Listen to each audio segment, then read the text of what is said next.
महात्मा बुद्ध का नाम पहले सिद्धार्थ था। तो सिद्धार्थ बचपन से ही बहुत प्रश्न पूछते थे, जिसके कारण वे हमेशा दुखी भी रहते थे, क्योंकि हर कोई उनके प्रश्न के उत्तर नहीं दे पाता था, जिस कारण उनके बहुत से प्रश्नों के उत्तर मिल ही नहीं पाते थे। सिद्धार्थ के पिता काफ़ी चिंतित थे कि कहीं सिद्धार्थ को कोई दुख ना पहुंच जाए। इसलिए उनके पिता ने सिद्धार्थ के लिए महल में ही गुरुकुल बना दिया था, ताकि महल के सभी बच्चे वहां पढ़ सकें और उन्हें महल से दूर भी न जाना पड़े। महाराज शुद्धोधन सभी गुरुओं से ये बात बताते थे कि कोई भी शिक्षा बच्चों को नहीं दी जानी चाहिए जिससे उनके मन में वैराग्य उत्पन्न हो। सिद्धार्थ को सभी गुरुओं से मिलवाया जाता है। वे सभी गुरुओं का आशीर्वाद लेते हैं। सिद्धार्थ का लगाव सबसे ज़्यादा आचार्य कौंडिन्य से होता है, क्योंकि वही सिद्धार्थ के ज़्यादातर प्रश्नों के उत्तर देते हैं। समय बीतता है, कोई महाराज से कह देता है कि आचार्य कौंडिन्य ने सिद्धार्थ को ध्यान की विधि बताई जो उन्हें वैराग्य तक ले जा सकती है। आचार्य को महल में बुलाकर महाराज कहते हैं कि आपको मना किया गया था कि सिद्धार्थ को कोई भी ऐसी शिक्षा नहीं देनी जो उन्हें वैराग्य तक ले जाए, लेकिन आपने हमारी बात को काटा, इसलिए आपको आपके कार्यभार से हटाया जाता है। ये आप अपनी दक्षिणा लेकर जाएं। आचार्य कहते हैं कि मुझे माफ़ करें, लेकिन जो काम मैंने किया ही नहीं उसकी दक्षिणा मैं नहीं ले सकता हूँ। सिद्धार्थ की शिक्षा अभी पूरी नहीं हुई है, लेकिन हाँ, आपके कहने पर मैं ये कार्यभार छोड़कर जा ज़रूर सकता हूँ। और ये कहकर वे जाने लगते हैं।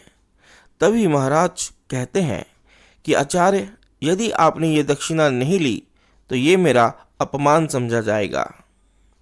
आचार्य दक्षिणा ले लेते हैं और लेकर बाहर निकल जाते हैं। बाहर जाकर वे दक्षिणा की पोटली कुलगुरु को दे देते हैं और कहते हैं कि मुझे क्षमा करें कुलगुरु, लेकिन मेरे द्वारा सिद्धार्थ की शिक्षा अभी पूरी नहीं हुई है, मैं ये दक्षिणा नहीं रख सकता। कुलगुरु कहते हैं कि ये बात मैं जानता हूँ कि अभी सिद्धार्थ को आपने पूर्ण ज्ञान नहीं दिया, परंतु फिर भी आप इस दक्षिणा को रख लें। लेकिन आचार्य ये स्वीकार नहीं करते और वन की तरफ, जंगल की तरफ प्रस्थान करने लगते हैं। दोस्तों, ये बात सिद्धार्थ को पता चलती है कि आचार्य कौंडिन्य गुरुकुल से जा रहे हैं, तो वे दौड़कर उनके पास जाते हैं और उनके चरणों में गिर जाते हैं और कहते हैं, गुरुदेव आप मत जाएं, मैं किससे अपनी पीड़ा बांटूंगा, किससे अपने सभी प्रश्नों के उत्तर मांगूंगा, कौन मेरी समस्या को दूर करेगा यदि आप मुझे छोड़कर चले जाएंगे तो। आचार्य भी सिद्धार्थ से बहुत प्रेम करते थे। वे सिद्धार्थ को उठाकर कहते हैं कि क्या तुम्हें पता है कि इस पेड़ पे कुछ दिनों से चिड़िया ने घोंसला बना रखा है, जिसमें उसके छोटे छोटे बच्चे थे, लेकिन उसने आज सुबह ही उसे ऊपर से धक्का दे दिया था। सिद्धार्थ ने पूछा, क्यों गुरुदेव? उसके बच्चे नीचे गिरते वक्त पंख फड़फड़ा रहे थे और नीचे गिरते जा रहे थे। कुछ ही देर में वह उड़ने लगे और गिरने से बच गए और ऊंचे आकाश में उड़ गए। अब वही समय आ गया है सिद्धार्थ कि मैं तुम्हें धक्का दूं, ताकि तुम भी पंख फड़फड़ाकर ऊपर ऊंचे आकाश में उड़ सको। सिद्धार्थ कहते हैं, परंतु गुरुदेव, मुझ में इतना सामर्थ्य नहीं है गुरुदेव कि मैं अकेला उड़ सकूं, कुछ कर सकूं। आचार्य कहते हैं, नहीं सिद्धार्थ, इस निर्भरता को तुम्हें छोड़ना होगा। तुम्हें बहुत आगे जाना है। अगर मेरे भाग्य में होगा तो हम एक दिन फिर से ज़रूर मिलेंगे।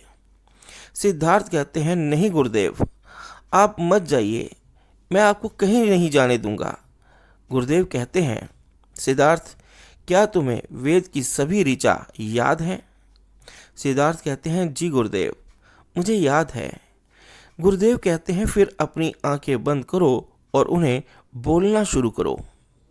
सिद्धार्थ आंखें बंद करके उसे बोलने लगते हैं। कुछ देर बाद जब सिद्धार्थ आंखें खोलते हैं तो उन्हें आचार्य कहीं दिखाई नहीं देते हैं। ये देख वे बहुत दुखी होते हैं, अंदर से टूट जाते हैं।